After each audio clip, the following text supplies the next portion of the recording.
నమస్తే. ఎన్నో ఆధ్యాత్మిక అంశాలు నిరంతరం ఛానల్లో ప్రసారం అవుతూనే ఉంటాయి. మెగా9 ప్రేక్షకులకు ఉగాది శుభాకాంక్షలతో పాటు శ్రీరామనవమి శుభాకాంక్షలు తెలియజేస్తూ ఇక నుంచి శివప్రసాద్ గురువు గారితో రాశి ఫలితాలు మన మెగా9లో ప్రసారం అవుతూ ఉంటాయి. మీరు ఏ డౌట్స్ ఉన్నా, ఎలాంటి కార్యక్రమాలు చూడాలి అనుకుంటున్నారో అన్న విషయాలు కూడా ఖచ్చితంగా కామెంట్ బాక్స్లో తెలియజేస్తూ గురువు గారిని కలవాలి అనుకున్న వారు స్క్రీన్ మీద కనపడే నెంబర్కి కాల్ చేయండి. కర్కాటక రాశి వారికి ఏ విధంగా ఉందండి ఏప్రిల్ మాసం? కర్కాటక రాశి వారికి ఈ ఏప్రిల్ మాసం అంతా ఎలా ఉంది అంటే బాగుంది అనే చెప్పాలి. కొంతమందికి అనుకూలవంతమైనటువంటి ఫలితాలు ఈ రాశి వాళ్లకు, ఎవరెవరు ఏ ఏ లగ్నాల్లో పుట్టారో వాళ్ళు అది కనుక చూసుకుంటే వాళ్ళకే తెలుస్తుంది. ఎందుకంటే కుజుడు కర్కాటకంలోకి వచ్చాడు. కుజుడు కర్కాటకంలోకి వచ్చినటువంటి దాని వలన కొంతమందికి భూముల వలన విపరీతమైనటువంటి యోగం రావటము, అదే భూముల వలన కొంతమందికి కొన్ని ఇబ్బందులు కలగటం కూడా ఉంటుంది కర్కాటకంలోకి వచ్చేటప్పటికి. అలాగే డబ్బు పరంగా, ధనము పరంగా కొంతమందికి చాలా వరకు ఎప్పటి నుంచో రావాల్సినటువంటి ధనం చేతికి రావటం, కొంతమందికి అనూహ్యమైనటువంటి ఖర్చులు అనేటువంటివి రావటం, ఇలాంటి ఫలితాలు ఉంటాయి. అందరూ ఒకే లగ్నంలో పుట్టి ఉండరు కదా, అందువలన ఎవరు ఏ లగ్నంలో పుట్టారు అనేటువంటిది అవసరం. అందుకని కర్కాటక లగ్నం వాళ్ళకి ఎప్పుడైతే కుజుడు వచ్చాడో ఖచ్చితముగా యోగం అనేటువంటిదే ఇస్తాడు.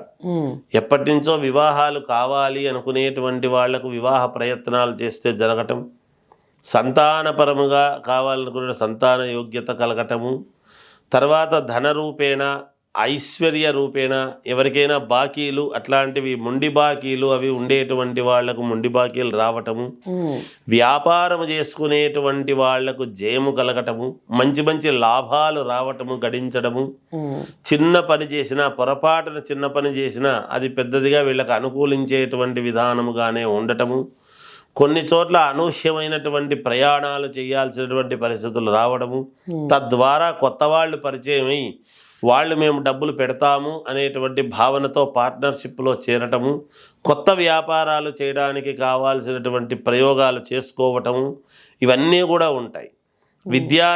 విద్యార్థులకు చాలా యోగదాయకముగా ఉన్నది, అనుకూలవంతముగా ఉన్నది. వాళ్ళు ఇక కొంచెం బాగా శ్రమపడి చదివితే మంచి ర్యాంక్స్ సాధించేటువంటి విధానముగా ఉండబోతూ ఉన్నది వాళ్ళది. చాలా బాగుంది. సంతానము కోసం చేసేటువంటి విధానము, సంతానము కొరకు పడేటువంటి తపన ఉండేటువంటి ఆడవాళ్లకు తప్పకుండా నెరవేరుతుంది గాక. రాజకీయ పరంగా మంచి అనుకూలతలు పెరుగుతాయి వీళ్లకు, ఈ రాశి వాళ్లకు. ఈ అన్ని రకాల యోగదాయకముగానే ఉన్నది. ఈ సినిమా రంగంలో ఉండే వాళ్ళకైనా, చిన్న చిన్న వ్యాపారాల దగ్గర నుంచి పెద్ద వ్యాపారాలు చేసుకునేటువంటి వాళ్లకు, ఉద్యోగస్తులకు యథావిధిగా అనుకూలవంతముగా వాళ్లకు తగినటువంటి విధముగా ముందుకు వెళ్ళటం అనేటువంటిది జరుగుతుంది. విదేశాలకు వెళ్ళాలి అనుకునేటువంటి వాళ్ళు తప్పకుండా వెళ్ళడం జరుగుతుంది. అక్కడే ఉండి బిజినెస్ చేసుకునేటువంటి వాళ్లకు కూడా ఈ రాశి వాళ్లకు చాలా యోగదాయకముగా ఉన్నది, చాలా అనుకూలవంతముగా ఉన్నది. ప్రయాణాలు, అధికమైనటువంటి శ్రమ అనేటువంటివి ఉంటాయి, కానీ ఖచ్చితముగా మేలు జరుగుతుంది వీళ్లకు. తప్పకుండా విజయం లభించి తీరుతుంది గాక అనేటువంటిది అయితే ఉన్నది.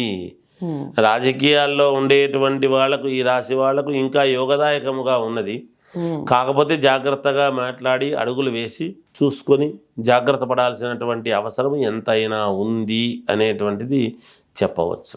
ఎలాగూ మీరు కొన్ని విషయాలు చెప్పారు కాబట్టి వాటిని అన్నింటినీ అధిగమించి 100% సక్సెస్ సాధించాలి అంటే దైవారాధన, అలాగే దిక్కులు రంగుల విషయం చెప్పండి. ఈ రాశి వాళ్ళు ఎటువంటి దైవారాధన చేసుకుంటే మేలు జరుగుతుంది అని గనక ఆలోచన చేస్తే పరమశివుణ్ణి ఆరాధించాలి. పరమేశ్వరుణ్ణి ఆరాధిస్తే వీళ్ళకు మేలు జరుగుతుంది. దిక్కుల విషయానికి వచ్చేటప్పటికి 4 దిక్కులు పనికొస్తాయి, ఏమి ఇబ్బంది లేదు. మామూలుగా వస్త్రధారణ అనేటువంటిది విషయానికి వచ్చేటప్పటికీ మామూలుగా బూడిద రంగు వస్త్రాలు వాడుకుంటే చాలా యోగవంతముగా ఉంటుంది అనేది తెలియజేస్తున్నాను. చాలా చక్కటి వివరణ ఇచ్చారు. కర్కాటక రాశి వారికి కూడా మాసం అంతా బాగానే ఉంది, కంగారు పడాల్సిన అవసరం ఏం లేదు. కొన్ని విషయాల్లో జాగ్రత్తలు చెప్పారు, వాటిని పాటిస్తూనే బూడిద కలర్ అంటే యాష్ కలర్ ఎక్కువగా యూజ్ చేయండి. పరమేశ్వరుని ఎక్కువగా ఆరాధించే ప్రయత్నం చేయండి. 4 దిక్కులు కలిసి వస్తాయి. ఇంకా మీకు ఏమైనా డౌట్స్ ఉంటే కామెంట్ బాక్స్లో తెలియచేయండి. వీడియోని ఖచ్చితంగా లైక్ చేసి షేర్ చేయండి. గురువు గారిని కలవాలి అనుకున్న వారు స్క్రీన్ మీద కనపడే నెంబర్కి కాల్ చేయండి. మరో రాశితో మళ్ళీ కలుద్దాం. నమస్తే.